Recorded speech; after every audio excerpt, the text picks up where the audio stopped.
2 दिन पहले ही पाकिस्तान के लोग जश्न मना रहे थे सीज फायर को लेकर, क्योंकि पाकिस्तान की सरकार ने वहां की जनता से भारत की तबाही का सटीक आंकड़ा छिपाया था।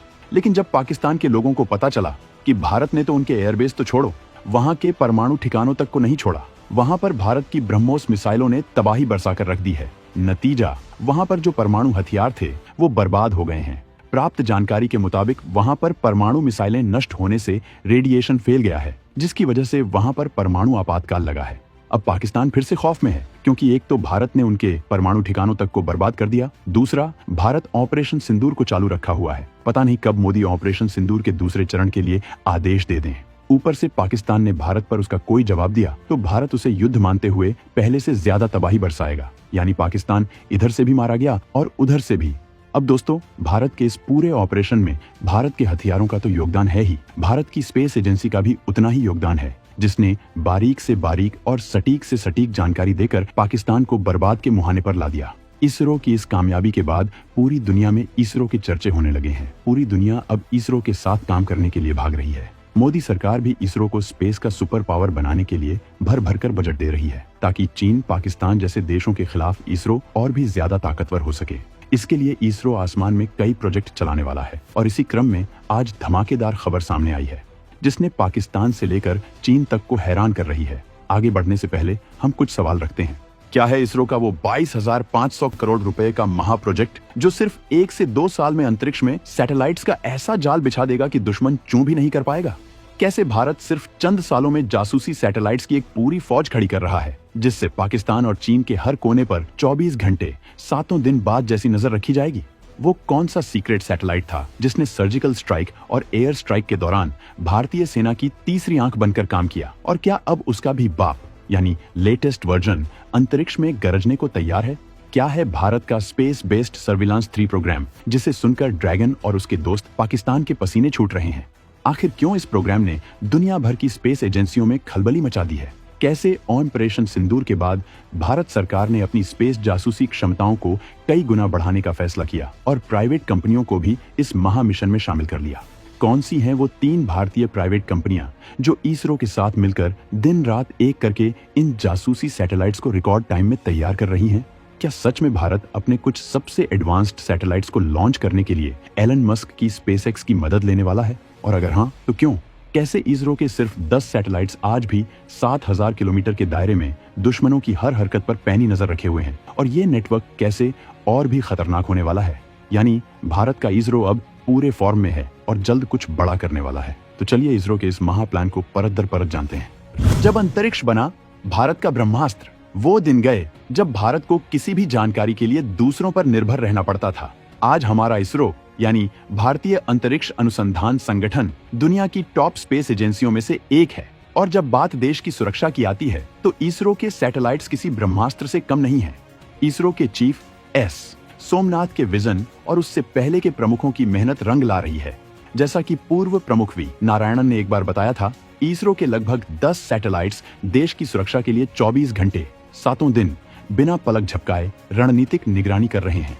सोचिए, 7,000 किलोमीटर का विशाल इलाका, जिसमें हमारा पूरा उत्तर पूर्व और पड़ोसी देशों की सीमाएं शामिल हैं, इन सैटेलाइट्स की जद में है।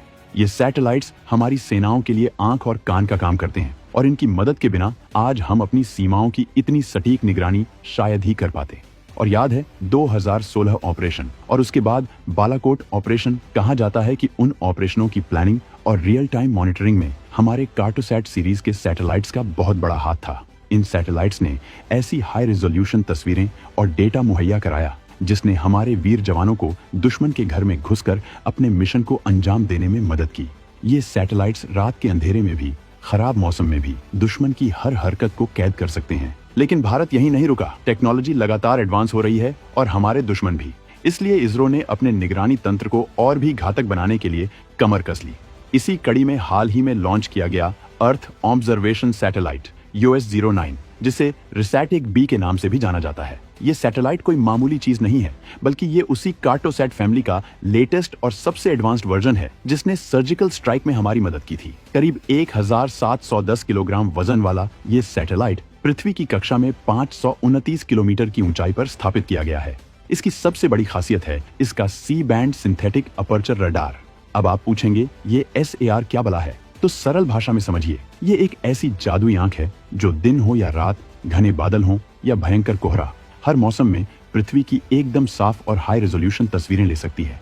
जहां नॉर्मल कैमरे घने बादलों के आगे फेल हो जाते हैं, वहां ये रडार बादलों को चीरकर जमीन की तस्वीरें ले सकता है। मतलब दुश्मन चाहे कितनी भी छुपा छुपी कर ले, बच नहीं पाएगा। US-09 क्या क्या फायदे हैं, चलिए ये भी जानते हैं। पहला, देश की रक्षा। ये सैटेलाइट हमारी सेनाओं को बॉर्डर की निगरानी, संदिग्ध गतिविधियों पर नजर रखने और महत्वपूर्ण इलाकों की मैपिंग में जबरदस्त मदद करेगा। इसकी हाई रिजोल्यूशन तस्वीरें सेना के लिए किसी वरदान से कम नहीं। दूसरा, आपदा प्रबंधन। बाढ़, भूकंप, तूफान या जमीन खिसकने जैसी कुदरती आफतों के समय ये सैटेलाइट बहुत काम आएगा। प्रभावित इलाकों का सही आकलन करके राहत और बचाव कार्यों को तेजी से पहुंचाया जा सकेगा। तीसरा, प्राकृतिक संसाधनों की निगरानी। खेती बाड़ी, जंगल, पानी के सोर्स और खनिजों की निगरानी में भी ये सैटेलाइट अहम भूमिका निभाएगा। ये रिसैट सीरीज का 7वां सैटेलाइट है और हर नया सैटेलाइट पहले से ज्यादा ताकतवर और एडवांस्ड होता है। इसे इसरो के भरोसेमंद रॉकेट PSLV C61XL से लॉन्च किया गया, जो भारी सैटेलाइट्स को भी सटीकता से उनकी कक्षा में पहुंचाता है। ये लॉन्च सिर्फ एक सैटेलाइट का लॉन्च नहीं था, बल्कि दुश्मनों के लिए एक कड़ा संदेश था कि भारत अब अंतरिक्ष में भी किसी से पीछे नहीं है।